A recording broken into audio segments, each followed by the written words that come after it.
Hello प्यारे बच्चों, मैं हूं आपका भैया ऋषभ सिंह और आप सभी का आपके अपने YouTube परिवार ऋषि यस क्लासेस पर स्वागत करता हूं। और आज के इस वीडियो में हम बात करने वाले हैं बीएससी फर्स्ट ईयर के फर्स्ट सेमेस्टर केमिस्ट्री का जो हमारा पेपर है फंडामेंटल ऑफ केमिस्ट्री, उसके अंतर्गत जो हमारा यूनिट फर्स्ट है जिसमें हम molecular polarities and weak chemical forces के बारे में पढ़ते हैं, उसी का ही हम एक और इम्पॉर्टेंट टॉपिक लेकर आ चुके हैं जिसमें हम बात करने वाले हैं बॉर्न-हैबर साइकिल के बारे में, जो कि आप सभी के एग्जाम में गारंटी के साथ यह क्वेश्चन पूछा ही जाएगा। तो आपको इस लेक्चर को बिल्कुल भी मिस नहीं करना है, सभी चीज़ों को स्टार्टिंग टू एंड देखते रहना है, किसी भी चीज़ को आप स्किप नहीं कर सकते हैं। तो चलिए अपने इस लेक्चर की हम शुरुआत करते हैं। लेकिन अगर आप सभी इस चैनल पर पहली बार आए होंगे और अपने तैयारी को स्टार्टिंग से ही बेहतर बनाना चाहते हैं तो जरूर सब्सक्राइब करने के साथ बेल आइकन को ऑल पर सिलेक्ट कर लीजिएगा। और जैसे ही जो भी लेक्चर्स आप सभी को प्रोवाइड किए जा रहे हैं उस लेक्चर को उसी दिन ही देख लिया करिए, सभी चीज़ों को नोट डाउन कर लिया करिए और उनको रिवीजन जरूर करते रहिए, ठीक है। तो अपने कॉपी और पेन लेकर बैठ जाइए, सभी चीज़ों को नोट डाउन करना स्टार्ट कर दीजिए। अगर अभी नोट्स नहीं बनाते हैं तो आप हमारे टेलीग्राम चैनल और व्हाट्सएप चैनल से ज्वाइन कर सकते हैं। साथ ही साथ आप हमें इंस्टाग्राम पर भी फॉलो कर सकते हैं, उनका लिंक आप सभी को डिस्क्रिप्शन में मिल जाएंगे। अब चलिए अपने इस लेक्चर की हम शुरुआत करते हैं। इससे पहले हमने अपने इस यूनिट के अंतर्गत काफ़ी सारे टॉपिक्स को डिटेल में डिस्कस किया है, तो आपको एटलीस्ट पिछला लेक्चर जरूर देखना चाहिए जिसमें हमने लैटिस एनर्जी का कॉन्सेप्ट डिस्कस किया था।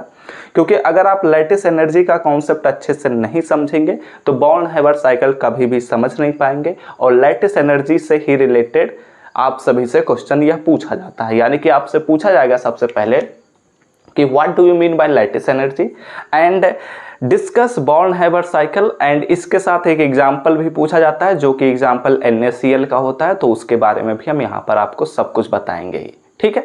तो चलिए अब यहाँ से हम शुरुआत करते हैं। अगर आप लोग पिछले लेक्चर्स नहीं देखे हैं तो पूरे प्लेलिस्ट को जरूर चेकआउट करिए। पूरे प्लेलिस्ट का लिंक आप सभी को डिस्क्रिप्शन में मिल जाएगा या फिर आई बटन पर आपको पूरा प्लेलिस्ट मिल जाएगा। अब चलिए आप लोग अपने कॉपी में हेडिंग दीजिएगा बॉर्न-हैबर साइकिल, ठीक है। हेडिंग दीजिए बॉर्न-हैबर साइकिल, ठीक है। और जानते हैं कि हमारे पास बॉर्न-हैबर साइकिल क्या होता है, कैसे इसके बारे में हम पढ़ते हैं और इसे क्यों पढ़ते हैं, और साथ ही साथ यह भी जानेंगे कि इसको किसने प्रतिपादित किया था, यानी कि इस साइकिल के बारे में किसने बताया था। तो देखो यहाँ पर हम शुरुआत करेंगे तो सबसे पहले लैटिस एनर्जी से ही बात करनी पड़ेगी, ठीक है।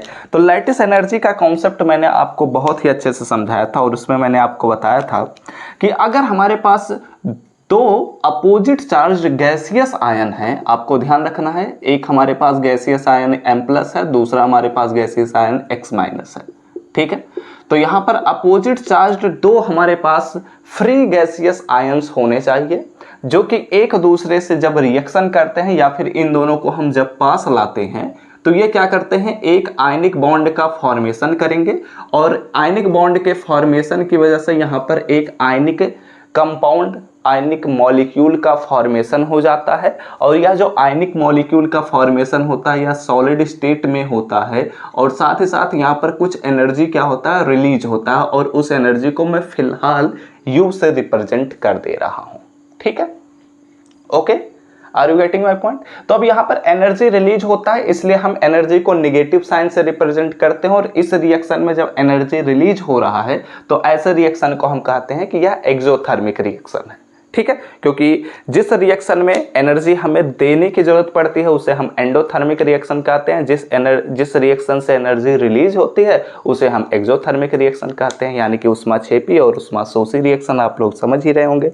ओके, तो अब यहाँ पर समझो इस बात को, हमने आपको बताया था कि हम इस एनर्जी U को, ठीक है, ये जो एनर्जी रिलीज हो रही है इस एनर्जी को हम तब कहेंगे कि यह लैटिस एनर्जी है जब हमारे पास ये प्रोसेस तो हो रहा हो लेकिन यह जो हमारे पास आयनिक कंपाउंड का फॉर्मेशन हो रहा है इसका जो क्वांटिटी होना चाहिए वो हमारे पास 1 मोल होना चाहिए, ठीक है। यानी कि 1 मोल आयनिक कंपाउंड का फॉर्मेशन होगा तो ऐसे सिचुएशन में जो एनर्जी रिलीज होगी उसी को ही हम लैटिस एनर्जी कहते हैं। ओके, ठीक है।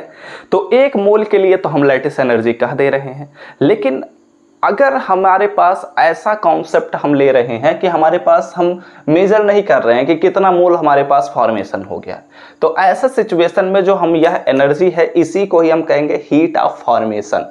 ठीक है, अभी समझाऊंगा कि हीट ऑफ फॉर्मेशन क्या होता है, लेकिन इतनी बातें आपको पहले से समझ में आई होंगी, अभी भी आप लोग समझ गए होंगे।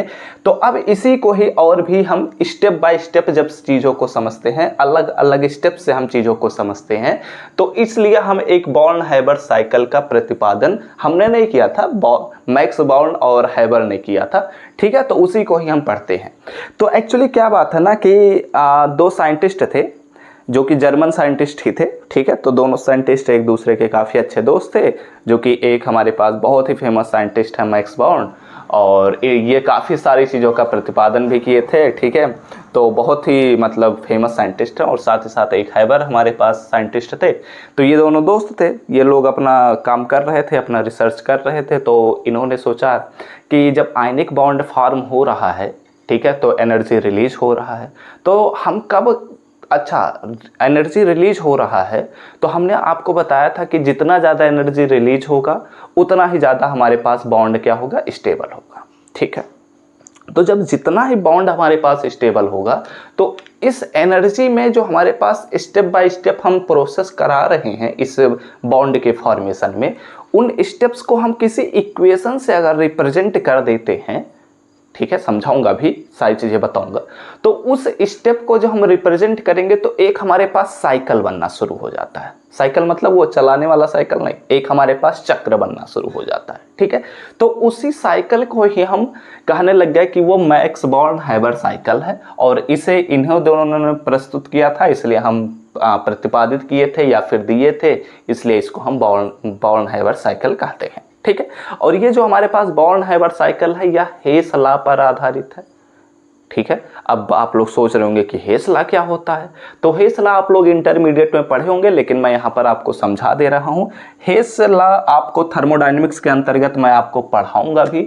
हेस लॉ यह बात कहता है कि अगर कोई भी रिएक्शन हो रहा है, ठीक है, जो कि हम सपोज कर रहे हैं ए से बी तक जा रहा है, ओके, इस स्टेप से यानी कि सिंगल स्टेप से अगर कोई भी रिएक्शन ए से बी जा रहा है, तो ऐसे सिचुएशन में जो हमारे पास एंथैल्पी चेंज होगा, एंथैल्पी चेंज आप लोग अभी शायद ना समझ पाए, तो आप लोग बस इतना समझिए, एनर्जी में चेंज आएगा।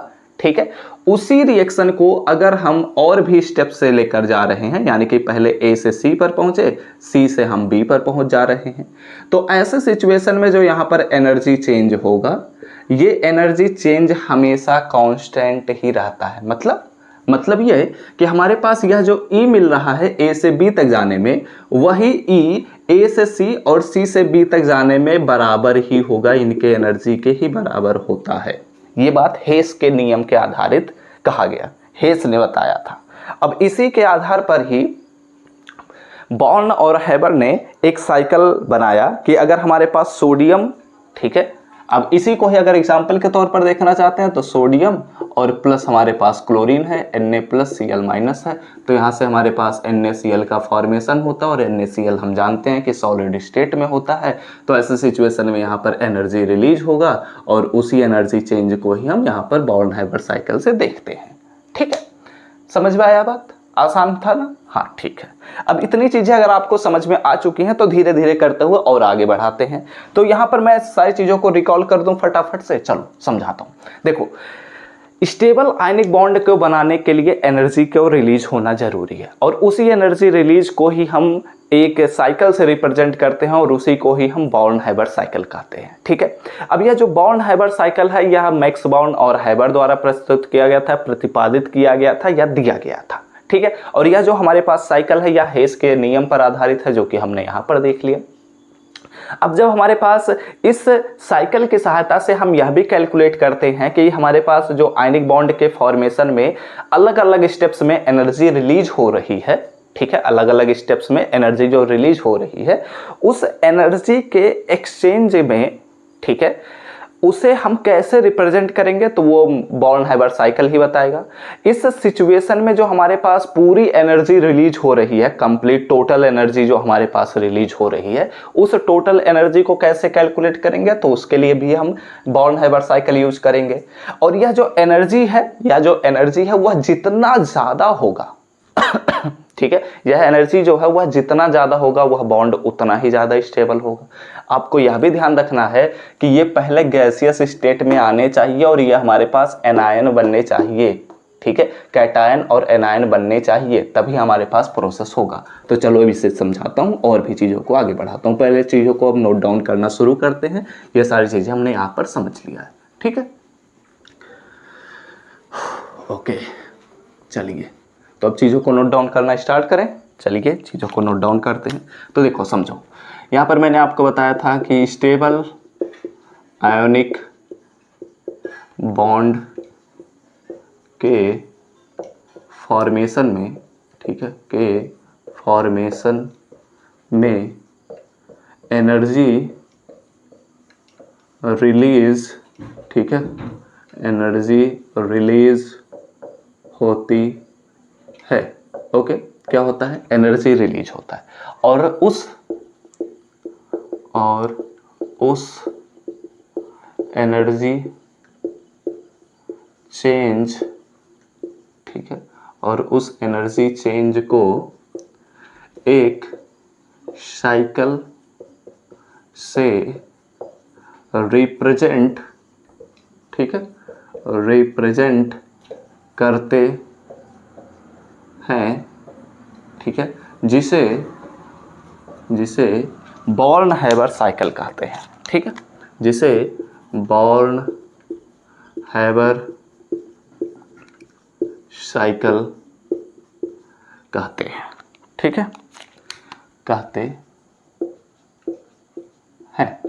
अब ये जो हमारे पास बॉर्न-हाइबर साइकिल है, इसे किसने दिया था तो इसके बारे में भी लिख लीजिए।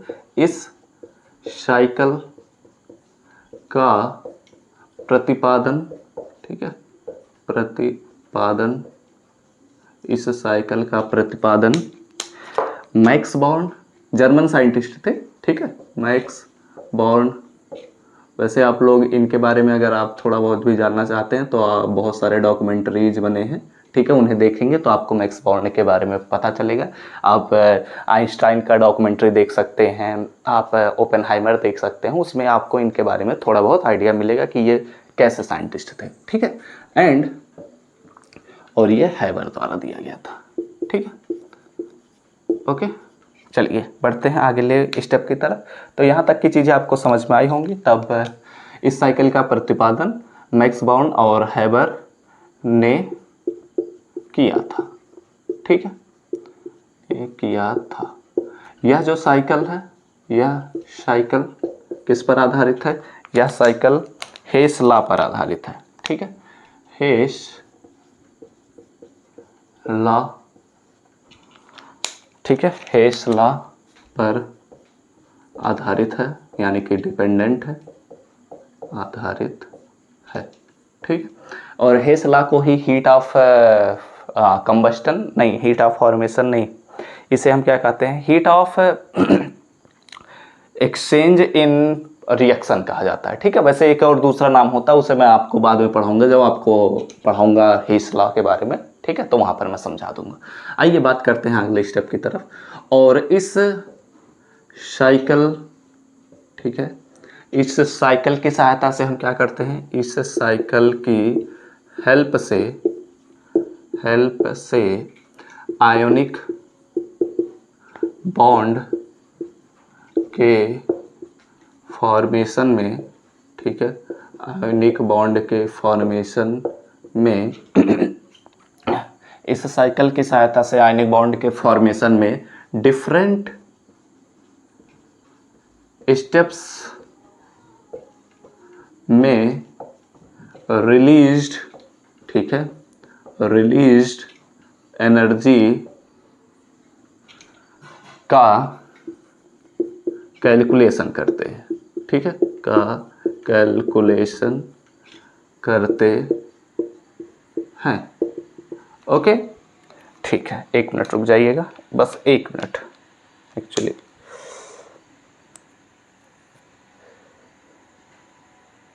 ठीक है, बढ़े आगे, चलिए आगे बढ़ते हैं। 1 मिनट मैं चश्मा रख देता हूँ।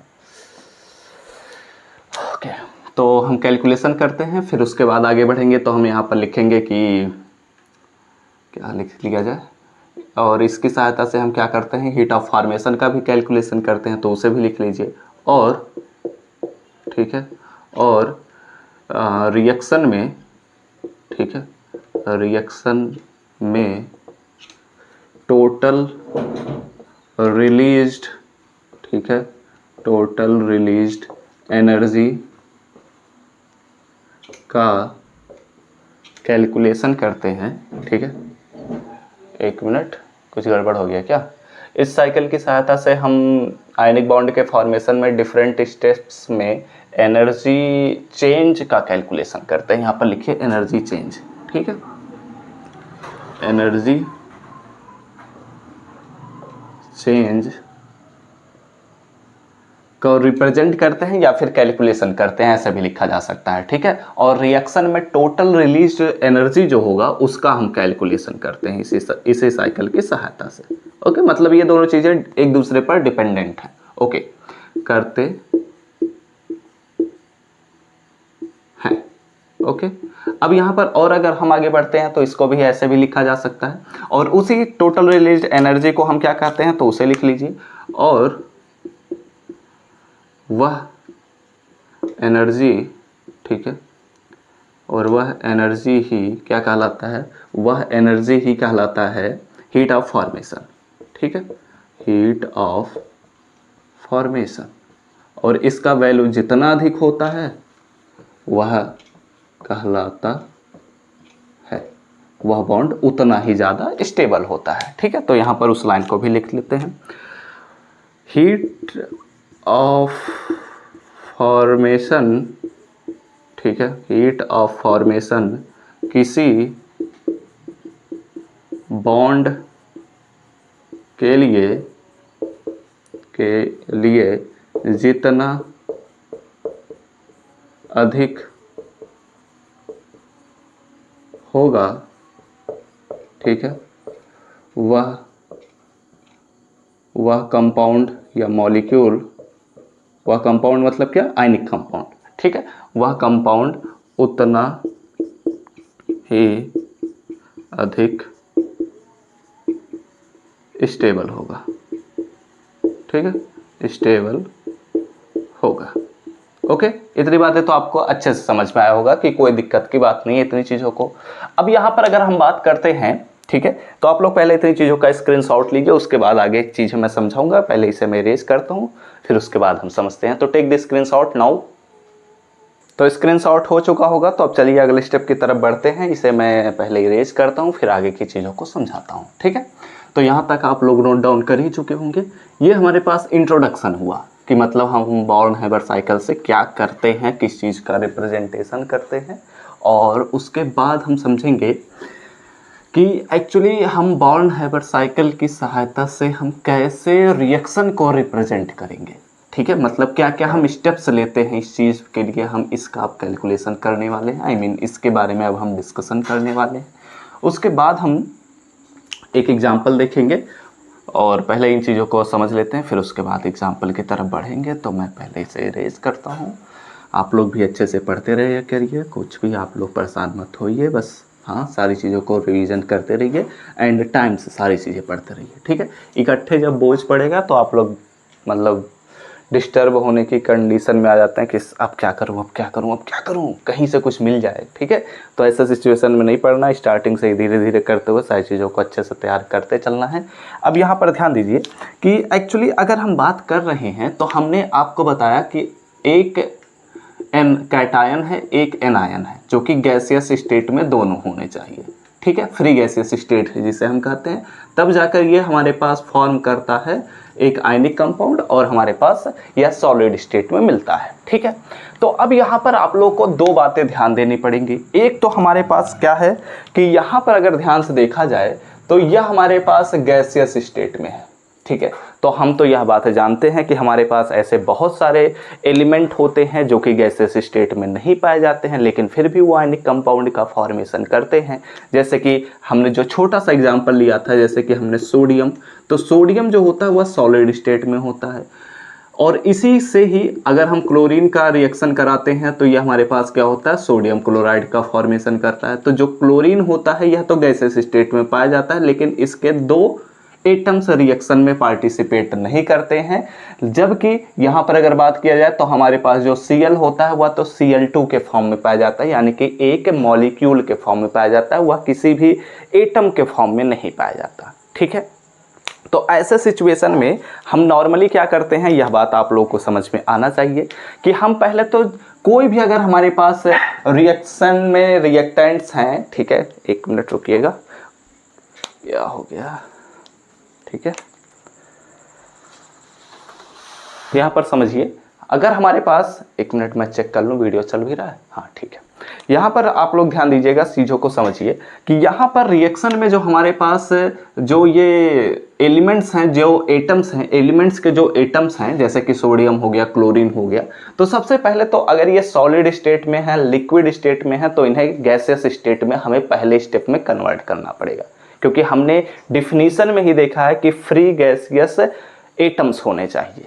ठीक है, तो फ्री गैसियस आयंस अगर हमें बनाने हैं तो पहले तो इन्हें गैसियस स्टेट में कन्वर्ट करना पड़ेगा। फिर अगर हम बात करते हैं तो हमारे पास जो नेचर में कोई भी अगर हमारे पास एलिमेंट का एटम एग्जिस्ट कर रहा है तो वो कभी भी आयंस के फॉर्म में एग्जिस्ट नहीं करते हैं, क्योंकि आयंस जो होते हैं वो बहुत ही हाईली अनस्टेबल होते हैं। तो ये फटाक से किसी ना किसी से रिएक्शन करके अपने आप को स्टेबल बनाएंगे, अदरवाइज ये क्या होंगे, नष्ट हो जाएंगे। तो इसलिए यहाँ पर ये अगर हमारे पास सोडियम गैसियस स्टेट में आ भी गया तो ये पहले एनायन नहीं बनेगा, मतलब कोई भी आयन नहीं बनेगा, कैटायन नहीं बनेगा, ना तो एनायन बनेगा। तो इसलिए हमें इलेक्ट्रॉन का एक्सचेंज कराना पड़ता है, जिससे ये क्या करेंगे, ये आयंस का फॉर्मेशन करेंगे। जो कैटायन बनना चाहेंगे वो कैटायन बन जाएंगे, जो एनायन बनना चाहेंगे वो एनायन बन जाएंगे। तब जाकर ये कैटायन और एनायन एक दूसरे से बॉन्ड का फॉर्मेशन करेंगे जो कि आयनिक बॉन्ड रहेगा, और तब जाकर हमारे पास एक कंपाउंड का फॉर्मेशन होता है जिसे हम आयनिक कंपाउंड कहते हैं। तो ओवरऑल इस साइकिल से हम 3 स्टेप का पहले कैलकुलेशन करेंगे, उसके बाद हमारे पास प्रोडक्ट का फॉर्मेशन होता है। ठीक है, तो उन्हीं तीनों स्टेप्स के बारे में अब हम लिखने वाले हैं। तो आप लोग लिखिएगा कि एलिमेंट से, ठीक है, एलिमेंट से कंपाउंड, और वो कौन सा कंपाउंड है, आयनिक कंपाउंड। ठीक है, आयनिक कंपाउंड के फॉर्मेशन में, ठीक है, के फॉर्मेशन में फॉलोइंग स्टेप्स होते हैं। ठीक है, अब वो कौन कौन से स्टेप्स होते हैं इनके बारे में हम बात करते हैं और सारी चीज़ों को समझते हैं। ठीक है, तो सबसे पहले तो पहला स्टेप में हमें यही ध्यान रखना है कि हमारे पास जो एलिमेंट्स के एटम हैं, ठीक है, एलिमेंट्स के एटम जो हैं, ठीक है, एलिमेंट के एटम्स कर लीजिए। ठीक है, एलिमेंट के जो एटम्स हैं या एलिमेंट्स के जो एटम्स हैं, ऐसे भी लिखा जा सकता है। ठीक है, एलिमेंट्स के जो एटम्स हैं उन्हें, एलिमेंट्स के एटम्स को, ठीक है, एलिमेंट्स के एटम अगर सॉलिड और लिक्विड स्टेट में हैं तो उन्हें गैसियस स्टेट में कन्वर्ट करेंगे, गैसियस स्टेट में कन्वर्ट या एक्सचेंज करेंगे। ठीक है, कन्वर्ट करेंगे, ये हमारे पास पहला स्टेप होगा।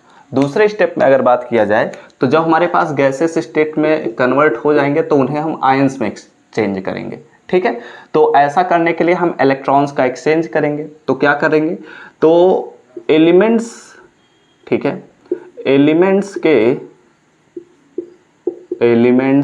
के एटम्स गैसियस स्टेट में, ठीक है, गैसियस स्टेट में आने के बाद इलेक्ट्रॉन्स का एक्सचेंज करते हैं, ठीक है। अब जब इलेक्ट्रॉन्स का एक्सचेंज होगा तो हमारे पास आयंस का फॉर्मेशन हो जाएगा, और जब आयंस का फॉर्मेशन हो जाएगा तो ये जो आयंस होंगे, ठीक है, ये आयंस आपस में मिलकर, ठीक है, आपस में मिलकर आयोनिक बॉन्ड का फॉर्मेशन करते हैं, ठीक है। ये एक्चुअली हमारे पास 3 स्टेप्स में जाकर ये हमारे पास पूरा साइकिल रिप्रेजेंट किया जाता है। ओके, इतनी बातें अगर आपको समझ में आई होंगी तो इतनी चीज़ों का भी स्क्रीनशॉट ले लीजिए और टेक द स्क्रीनशॉट नाउ, फिर उसके बाद हम बात करते हैं, ठीक है। स्क्रीनशॉट फटाफट से लीजिए, फटाफट से, ठीक है। एक काम करते हैं, इस लेक्चर को यहीं पर हम समाप्त करते हैं, क्योंकि अभी हमारे पास एक एग्जांपल है जो कि सोडियम क्लोराइड का है, जिसमें टाइम लगेगा।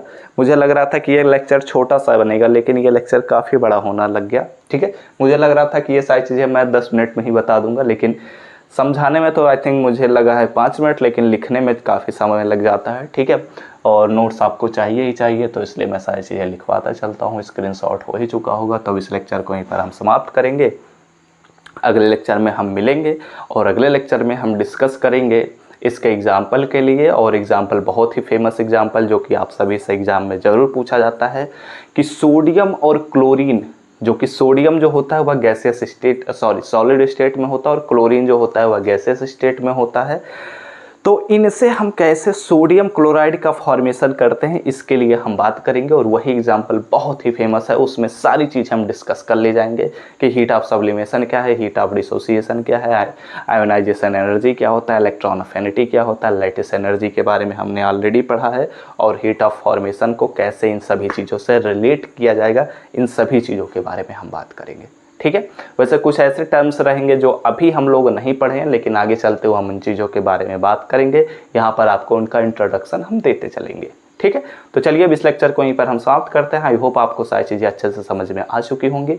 तो वीडियो अच्छा लगा हो तो जरूर लाइक करिएगा, कमेंट करते हुए जरूर हमें बताइएगा, अपने दोस्तों के साथ शेयर करना बिल्कुल मत भूलिए, जिससे हमारा मेहनत सफल बन सके। और अगर आप सभी इस चैनल पर पहली बार आए होंगे, सारी चीज़ों को अच्छा लग रहा होगा, समझ में आ रहा होगा लेक्चर्स, तो ज़रूर सब्सक्राइब करने के साथ बेल आइकन को ऑल पर सेलेक्ट कर लीजिएगा, जिससे हमारे अगले लेक्चर्स के नोटिफिकेशन आपके पास सबसे पहले पहुंचे। तो हम सब मिलते हैं अपने नेक्स्ट लेक्चर में, तब तक पढ़ते रहिए, संघर्ष करते रहिए और सफल होते रहिए।